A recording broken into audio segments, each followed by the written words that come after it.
আমি আছি এজৰ এজ মানে বয়স কেনেকৈ উলিয়াম ইয়াৰ ওপৰত কোশ্চিন কেইটামান কৰিম। যেনে ধৰা এজৰ ওপৰত কোশ্চিন কৰিম। এজৰ ওপৰত কোশ্চিন কৰিবলৈ যে যাওঁতে প্ৰথমে আমালোকক ৰেচিঅ'ৰ কনচেপ্ট ভালদৰে জানিব লাগিব। কাৰ কনচেপ্ট? ৰেচিঅ'। ধৰা ৰেচিঅ'ৰ কনচেপ্ট আমালোকে জানোই, তেনেহ'লে এতিয়া আমালোকে যদি এজৰ ওপৰত অলপ কথা কওঁ যে এজ ধৰা আমালোকৰ এজৰ কথা যদি ৰেচিঅ' দিয়া থাকিব, প্ৰেজেণ্টত দিয়া থাকিব, পাষ্টত দিয়া থাকিব আৰু ফিউচাৰত দিয়া থাকিব। ধৰা মই এটা এক্সাম্পল দিছোঁ, মোৰ আৰু মোৰ ফ্ৰেণ্ডৰ কি দুজন, এই দুজনকাৰ বয়সৰ অনুপাত বৰ্তমানত 5:3। বৰ্তমান আমাৰ দুজন মোৰ আৰু মোৰ ফ্ৰেণ্ডৰ কি বয়সৰ অনুপাত কিমান? 5:3। ৰেচিঅ' কিমান? 5:3। 5:3। মই ক'লো যে 5 বছৰ আগত আমাৰ দুজনৰ বয়সৰ অনুপাত আছিল 3:2। 2 বছৰ বা 5 বছৰ আগত। কয় বছৰ আগত? তাত এইটো পাষ্টৰ কথা হ'ল, তাত এইটো কিহৰ কৰা হ'ল?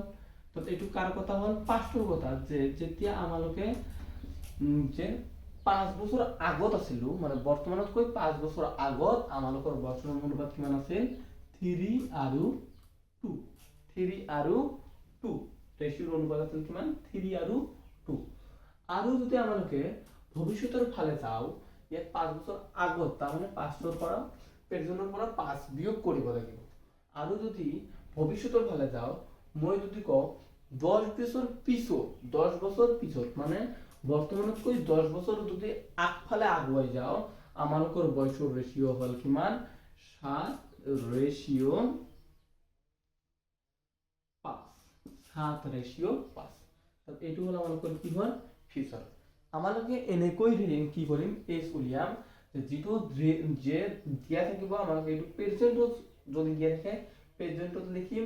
যদি আমালোকে এইটো আগফালে লৈ যায়, যে বৰ্তমানতকৈ আগৰ কথাত লৈ যায়, তেনেহ'লে এইটো আমাৰ ওপৰত মাইনাছৰ সহায়ত লিখিম। যদি আমালোকক ভৱিষ্যতৰ ফালে লৈ আহে যে 10 বছৰ পিছত, তেনেহ'লে আমালোকে পাছফালে লৈ আহিম, পিছফালে লৈ আহিম। বুজি পাইছা? এইবিলাক যেতিয়া আমালোকে ধৰা এই যিটা দি আছে, এতিয়া কল যে উলিয়া, তেনেহ'লে ধৰা আমালোকক উলিয়াব ক'ব যে প্ৰেজেণ্ট এজ মোৰ কিমান, মোৰ ফ্ৰেণ্ডৰ কিমান, আমাৰ দুজনকাৰ মাজত এজৰ পাৰ্থক্য কিমান, এনেকৈ উলিয়াব ক'ব। বুজি পাইছা? এতিয়া আমালোকে কি কৰিম? এটা কোশ্চিন লিখো, কোশ্চিনৰ সহায়ত ভালদৰে বুজিব পাৰিবা। কি কৈছে? এটা question, the age of A and B are in the ratio, কোশ্চিনটো লিখা, the age of A and B are in the ratio, কি হচ্ছে? রেশিও আছে কি হল? 5:8। 5:8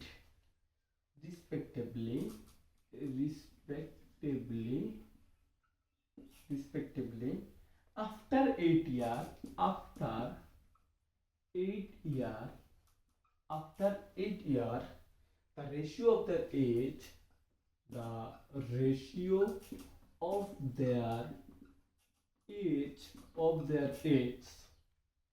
will be কিমান হ'ব? 3:4. What is the sum of their present age? What is the sum of their present age? বুজি পাইছা কি কৈছো? যে কোশ্চিনটো দি আছে যে A আৰু B ৰেচিঅ' এজৰ ৰেচিঅ' কিমান? 5:8 ৰিসপেক্টিভলি আফটাৰ 8 বছৰ, মানে 8 বছৰ পিছত তেওঁলোকৰ বয়সৰ অনুপাত হয় কিমান? 3:4. then what is the sum of their present age? আপনার দুজনার বর্তমান বছৰৰ যে একসাথে এক সাম কিমান? বুজি পাইছা কোশ্চিন? যে দুজন বন্ধু আছে, মই সলভ কৰি দিছো। A আৰু B ইমানকৰ প্ৰেজেন্ট যিটো এজ, প্ৰেজেন্ট এজৰ অনুপাত কিমান দি আছে? 5:8. আমালোকক ক'লে আফটাৰ 8 ইয়াৰ, আফটাৰ মানে পিছত, আফটাৰ মানে কি হ'ল? পিছত। যেতিয়া আমালোকে পিছৰ ফালে যাম মানে কাৰ ফালে যাম ফিউচাৰৰ ফালে যাম তাত ইয়াত 8 বছৰ পিছত তাত ইয়াত ফিউচাৰৰ ফালে গ'লে কি হয় প্লাস হ'ব তাত 8 বছৰ পিছত এওঁলোকৰ অনুপাত কিমান হ'ব 3:4 3:4 তেতিয়া আমাক কৈছে যে what is the sum of their ages প্ৰেজেন্টেজৰ সাম কিমান হ'ব বুজি পাইছা এতিয়া আমালোকে কেনেকৈ সলভ কৰিম দেখা যে যদি আমালোকে প্ৰেজেন্টত আছিলো 5:8 অনুপাতত যেতিয়া আমালোকে ভৱিষ্যতত আহিলো 8 বছৰ পিছত আগফালে আগুৱাই গেলো তেতিয়া আমালোকৰ ৰেশিও হ'ল 3:4 ৰেশিও হ'ল কিমান 3:4 তাত আমালোকৰ বয়সৰ অনুপাত কিমান বাঢ়ি গৈছে এইটো কৰাৰ আগতে আমালোকে জানিব লাগিব যে দুজনকাৰ মাজত ধৰা মোৰ আৰু মোৰ ফ্ৰেন্ড বি দুজনকাৰ বয়স 3 আৰু 4 3:4 ধৰা 5 10 15 বছৰ পিছত আমালোকৰ অনুপাত হ'ল 5:7 5:7 বুজি পাইছা ইয়াত কি হ'ল দেখা ৰেশিও দুটা দেখা 3 আৰু 4 লক্ষ্য কৰা 5 আৰু 7 মই মোৰ ফ্ৰেন্ডতকৈ বৰ্তমানতো যিমান ডাঙৰ আছো ভৱিষ্যততো যদি আমালোকৰ মাজত 10 বছৰ আগুৱাই যায় এতিয়া যদি ধৰা 2020 সাল ইয়াত যদি আমালোকৰ দুজনকাৰ অনুপাত যদি কিমান হয় 3:4 হয় হ্যাঁ তাত আমালোকৰ দুজনকাৰ অনুপাতৰ পাৰ্থক্য কিমান 1 আমালোকে যদি ভৱিষ্যতত 10 বছৰ আগুৱাই যাও যদি 2030ত যাও তথাপিও আমালোকৰ দুজনকাৰ অনুপাত যেটো আছে অনুপাতৰ মাজত পাৰ্থক্য কিমান থাকিব লাগিব 1 থাকিব লাগিব যেনে ইয়াত ধৰা 3 আৰু 4 এই লোকৰ মাজত অনুপাত কিমান 3 4 অনুপাতৰ পাৰ্থক্য কিমান 1 5 আৰু 7 ৰ অনুপাতৰ পাৰ্থক্য কিমান 2 পাৰ্থক্য কিমান 2 আমালোকৰ পাৰ্থক্য কি হ'ব লাগিব সেম থাকিব লাগিব সেম থাকাৰ কাৰণে আমালোকে এই পাৰ্থক্য যেটো আছে ৰেশিওটোক আমালোকে এনেদৰে হজুৱাই ল'ব লাগিব যাতে আমালোকৰ ৰেশিও যেটো আছে এই ডিফাৰেন্স সেম হয় এই ডিফারেন্স সেম করার কারণে আমাকে কি করিম যে ইয়ার 1 ডিফারেন্স কিমান 1 ইয়ার ডিফারেন্স কিমান 2 ইয়ার ডিফারেন্স গৈ ইয়ার লগত মাল্টিপ্লাই কৰি দিব লাগিব আৰু ইয়াৰ ডিফাৰেন্স আহি ইয়াৰ লগত মাল্টিপ্লাই কৰি দিব লাগিব যদি আমালোকে মাল্টিপ্লাই কৰি দিও তেতিয়া দেখা ৰেশিও সেম হ'ব যেনে ধৰা এইটো যদি আমালোকে মাল্টিপ্লাই কৰি দিও কিমান হ'ব 6 আৰু 8 এইটো যদি আমালোকে মাল্টিপ্লাই কৰি দিও 5 এইটো হ'ব কিমান 7 দেখা ইয়াৰ মাজৰ পাৰ্থক্য কিমান আছে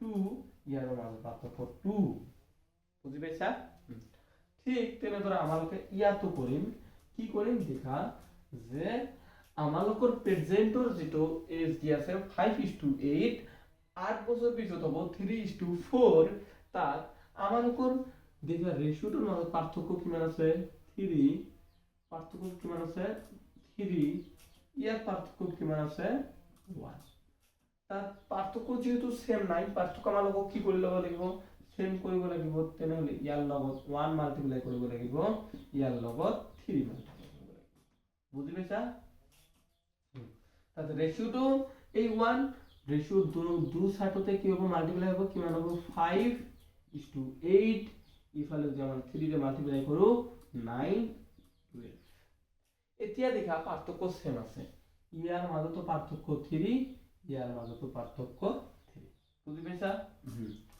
এতিয়া আমালোকে কি কৰিম যে যেতিয়া আমালোকে 8 বছৰ ইনক্ৰিজ কৰিছিলো 8 বছৰ আগুৱাই গৈছিলো তেতিয়া আমালোকৰ ৰেশিও হৈছিল কিমান 5:8 ৰ পৰা 9:12 হৈছে তেনেহলে আমালোকৰ বৃদ্ধি কিমান হৈছে 4 ইয়াৰ বৃদ্ধি হৈছে ইয়াতো কিমান বৃদ্ধি হৈছে 4 ইয়াৰ বৃদ্ধি হৈছে আমালোকৰ ৰেশিওত কিমান বৃদ্ধি হৈছে 4 ইয়াৰ বৃদ্ধি হৈছে কিন্তু আমালোকক কৈছে কিমান বৃদ্ধি হৈছে 8 বছৰ 8 ইয়াৰ বৃদ্ধি হৈছে বুজি পাইছা তাত আমালোকৰ যদি তাত 1 ইয়াৰত কিমান বৃদ্ধি হৈছে আমালোকৰ হিচাপত যে ৰেশিও হিচাপত 1 ইয়াৰত আমাৰ হিচাপত 2 ইয়াৰ বৃদ্ধি হৈছে 1ত কিমান বৃদ্ধি হৈছে 2 ইয়াৰ বৃদ্ধি হৈছে তাত আমালোকক কি উলাব কৈছে সাম উলিয়াব কৈছে তেতিয়া আমালোকে সাম উলিয়াম কেতিয়া কিমান হ'ব 5 + 8 * 2 তাত 8 5 13 into 2 26